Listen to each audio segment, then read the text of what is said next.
Hi dear nurses, CBT ഓൺലൈനിലേക്ക് എല്ലാവർക്കും സ്വാഗതം. അപ്പോൾ കഴിഞ്ഞ എൻ്റെ വീഡിയോയിൽ ഞാൻ എന്താണ് CBT എക്സാം എന്നതും അതിൽ ഏതൊക്കെ പാർട്ടുണ്ടെന്നും പറഞ്ഞിട്ടുണ്ടായിരുന്നു. അപ്പോൾ ഇന്ന് നമ്മൾ പഠിക്കാൻ പോകുന്നത് അഡൽട്ട് നഴ്സ് കാറ്റഗറിയിൽ പെട്ടിട്ടുള്ള കുട്ടികൾക്കായിട്ടുള്ള CBTനെ കുറിച്ചിട്ടാണ്. ആ CBTൻ്റെ പാർട്ട് A ന്യൂമറസിനെ കുറിച്ചിട്ടാണ് ഞാൻ ഇന്ന് നിങ്ങളടുത്ത് ഡിസ്കസ് ചെയ്യാൻ പോകുന്നത്. അപ്പോൾ അത് എങ്ങനെ ഈസി ആയിട്ട് നമുക്ക് ഫസ്റ്റ് അറ്റംപ്റ്റിൽ തന്നെ ക്രാക്ക് ചെയ്യാമെന്നുള്ള സ്റ്റെപ്സൊക്കെ ഞാൻ നിങ്ങൾക്ക് പറഞ്ഞുതരാം. അപ്പോൾ ഫുള്ളായിട്ട് വീഡിയോ കാണണം. ഇഷ്ടമാവുകയാണെങ്കിൽ ലൈക്കും സബ്സ്ക്രൈബും ഷെയറും ഒക്കെ ചെയ്യണം.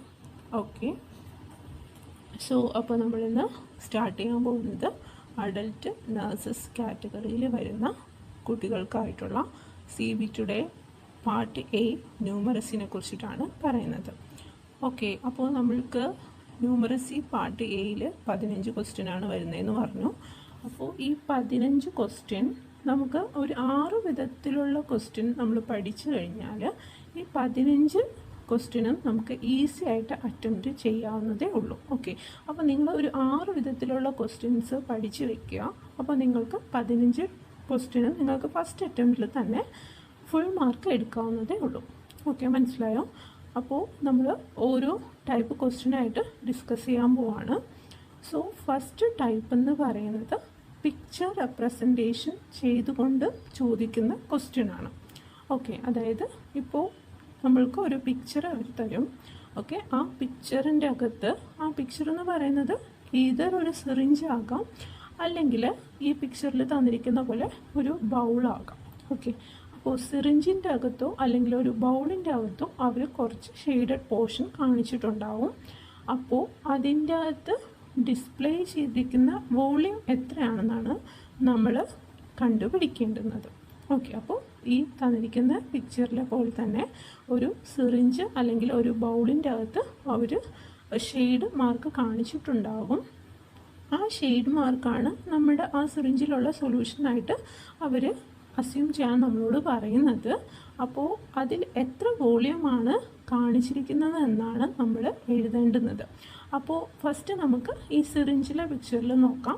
കണ്ടോ? അപ്പോൾ ഈ സിറിഞ്ചിലെ പിക്ചറിൽ അവർ കാണിച്ചിട്ടുണ്ട് ആ ബ്ലൂ ഷെയ്ഡ് വരുന്നിടം വരെ ഉള്ള മാർക്കിംഗ് ആണ് നമ്മൾ കൺസിഡർ ചെയ്തിട്ട് എഴുതേണ്ടുന്നത്. മനസ്സിലായോ? അതായത് ബ്ലൂ ഷെയ്ഡ് സിറിഞ്ചിൽ എവിടെ എൻഡ് ആകുന്നോ ആ മാർക്കിൽ വരുന്ന റീഡിങ് വേണം നമ്മൾ എന്ത് ചെയ്യാനായിട്ട്, എഴുതാനായിട്ട്. അപ്പോൾ ഇപ്പോൾ 6.5 ml ആണ് നമുക്ക് കാണിച്ചിരിക്കുന്നത്. കാരണം ബ്ലൂ ഷെയ്ഡ് എൻഡ് ആകുന്നത് 6.5ലാണ്. അപ്പോൾ നമ്മുടെ ആൻസർ എന്ത് വരും? 6.5 സ്പേസ് ml. യൂണിറ്റ് എന്താണ്? വോളിയം ആണ്. അതുകൊണ്ട് തന്നെ നമ്മൾ യൂണിറ്റ് കൊടുക്കേണ്ടുന്നത് ml ആണ്. അപ്പോൾ എഴുതുമ്പോൾ ഇവിടെ ml എഴുതുമ്പോൾ നമ്മൾ പ്രത്യേകം ശ്രദ്ധിക്കണം. M സ്മോൾ ലെറ്ററും L ക്യാപിറ്റൽ ലെറ്ററും ആണ് നമ്മൾ എഴുതേണ്ടുന്നത്. മനസ്സിലായോ? അപ്പോൾ ഫസ്റ്റ് ടൈപ്പ് ക്വസ്റ്റ്യൻ എന്ന് പറയുന്നത് പിക്ചർ റെപ്രസെൻറ്റേഷൻ വഴിയാണ് നമ്മളോട് ചോദിക്കുന്നത്. അവിടെ ഒരു സിറിഞ്ച് തന്നിട്ടുണ്ടാവും. സിറിഞ്ചിൽ ബ്ലൂ ഷെയ്ഡ് കാണിച്ചിരിക്കുന്നിടം വരെയുള്ള റീഡിങ് വേണം നമ്മളെടുത്ത് അവർ വോളിയം എത്രയാണ് ഡിസ്പെൻസ് ചെയ്തിരിക്കുന്നത് ക്വസ്റ്റ്യൻ വരുമ്പോൾ എഴുതേണ്ടുന്നത്. ഇപ്പോൾ ഈ പിക്ചറിൽ 6.5 വരെയാണ് അവർ ബ്ലൂ ഷെയ്ഡ് കൊടുത്തേക്കുന്നത്. അപ്പോൾ നമ്മൾ എങ്ങനെ എഴുതുക? 6.5 സ്പേസ് M എങ്ങനെയാണ്? M small letter L capital letter. ഇനി രണ്ടാമത്തെ മീൻസ് ഒന്നെങ്കിൽ അവർ സിറിഞ്ചിലായിരിക്കും ചോദിക്കുക, അല്ലെങ്കിൽ ഒരു ബൗളായിരിക്കും.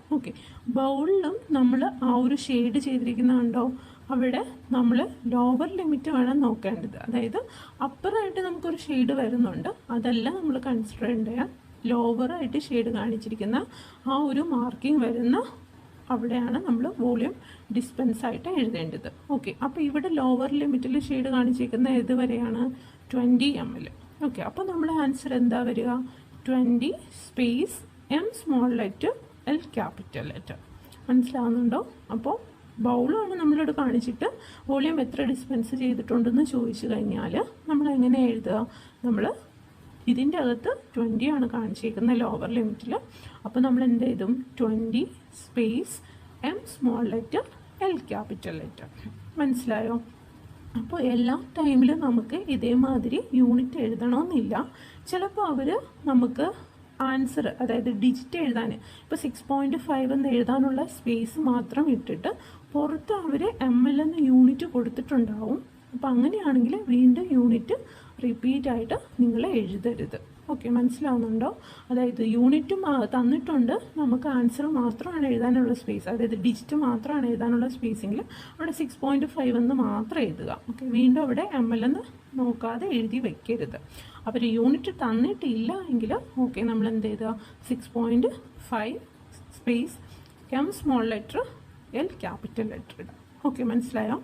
അങ്ങനെയാണ് നമ്മൾ എഴുതേണ്ടുന്നത്. ഇതാണ് ഫസ്റ്റ് ടൈപ്പ് ക്വസ്റ്റ്യൻ എന്ന് പറയുന്നത് ന്യൂമറസിയിൽ.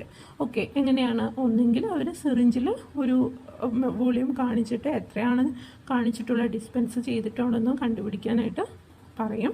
അല്ലെങ്കിൽ ഒരു ബൗളിൽ തന്നിട്ട് ആ സൊല്യൂഷൻ എത്ര ആണ് വോളിയം കാണിച്ചേക്കുന്നത് എന്നെഴുതാൻ പറയും. ഓക്കെ, അപ്പോൾ അവിടെ നമ്മൾ ശ്രദ്ധിക്കേണ്ടത് യൂണിറ്റ് എഴുതുമ്പോൾ യൂണിറ്റ് തന്നിട്ടുണ്ടെങ്കിൽ വീണ്ടും എഴുതരുത്, തന്നിട്ടില്ല എങ്കിൽ വോളിയം ആയതുകൊണ്ട് നമ്മൾ യൂണിറ്റ് എഴുതേണ്ടത് എന്താണെന്നാണ്, ML എന്നാണ്.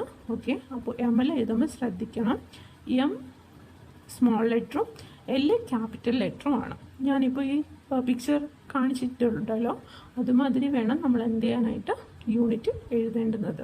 മനസ്സിലായോ? ഇതാണ് first type question. Okay, adult നഴ്സിൽ CBTയിൽ ന്യൂമറസിൽ ഫസ്റ്റ് ടൈപ്പ് അവർ ചോദിക്കുന്നത് ഈ ക്വസ്റ്റ്യൻ ആയിരിക്കും. ഓക്കെ, അപ്പോൾ ഇതിൽ നിന്ന് പിക്ചർ റെപ്രസെൻറ്റേഷൻ വഴി ചോദിക്കുന്നത് 1 or 2 ക്വസ്റ്റ്യൻ നമുക്ക് എന്ത് ചെയ്യാം, പ്രതീക്ഷിക്കാം.